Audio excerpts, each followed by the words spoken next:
We are living in a world where data is overflowing massively and at high rates. As a result, it is possible that useful information is not extracted as they should be. To solve this problem, Weka software introduces tools for data pre-processing, classification, regression, clustering, association rules, and visualization. While the Titanic disaster occurred just over 100 years ago, it still attracts researchers to understand the reason of why some passengers survived while others perished. With the use of modern data mining tools like Weka, and an available dataset, we will take a look at what factors of passengers have a reasonable relationship towards survival. To clearly explain the process and steps of using Weka, we will be using the Titanic dataset. First, load your data. Click the Open File button from the Pre-Process section and load your ARF file from your local file system. As seen, there is 891 instances and 8 attributes. By clicking the Edit button, we can see all the detailed attributes for each instance.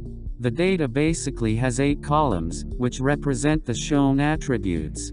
We will discuss the attributes as we check the relationships between them and the class label Survival. Survived column have a relationship with each and every other attribute. As we notice that 38% of the passengers have only survived. By contrast, 62% of the passengers have not. Let's have a quick look at the other attributes and their relationship with the survived column. Passenger class is a categorical attribute that takes 3 distinct values. 1, 2 and 3 that represents first class, second class and third class. It does not have any missing values. The class gradually changed from the most expensive class to the cheapest class. It is obvious that the most sold tickets were the third class ones. It also has the highest number of perished passengers. In the other side, first class was the most surviving class. Moving to the second class, it seems to be about an even chance of surviving. The next attribute represents the passenger sex. It's a categorical attribute with either male or female gender and no missing values. There are more men than women for the fact that the ship's crew is mostly male. We can clearly notice that the survived female numbers are much higher than the male numbers because of the fact that the cabin crew and the other males were helping the females to survive with their lives and children. The following attribute is the age. It's a numerical data which varies between newborns to passengers in the 80s. Unsurprisingly, the children between 6 months and 5 years old were the most survived. That becomes clear when we know that the first priority is always for women and children. Another expected fact that the middle-aged passengers were the less survived. They were working hard to help others to get safe, as most of them are the crew. Moving on to the next attributes, which is the number of siblings and spouses of the passengers at the ship. It's a numerical attribute with no missing values. We can see that most of them have no siblings or spouses. The fifth attribute is the fare, which is a numerical data that represents the ticket price, which starts from 0 to £512. The free tickets were assigned to the crew. As a result, there were 502 people for the tickets between 0 and £19. It's obvious that most of them perished because of the fact that most of them were the ship's crew. The passenger cabin attribute tells us the cabin number of each passenger. It's categorical data with 77% missing value. As shown, each cabin includes 1 to 4 passengers. It's interesting to notice that people in the same cabin almost have the same destiny. The seventh attribute shows the place that passengers embarked from: Cherbourg, Queenstown, and Southampton. Most passengers embarked from Southampton with percentage of 72, which seems that also the ship's crew native. Then Cherbourg with 18%, which is a lot less than Southampton, and finally the least is Queenstown, that represents 10% only. The Cherbourg passengers seem to be the most survived ones. In contrast, Queenstown passengers were the least survived according to their number of passengers. However, there is many dead people from Southampton according to their enormous number. As seen, there is 2 missing values.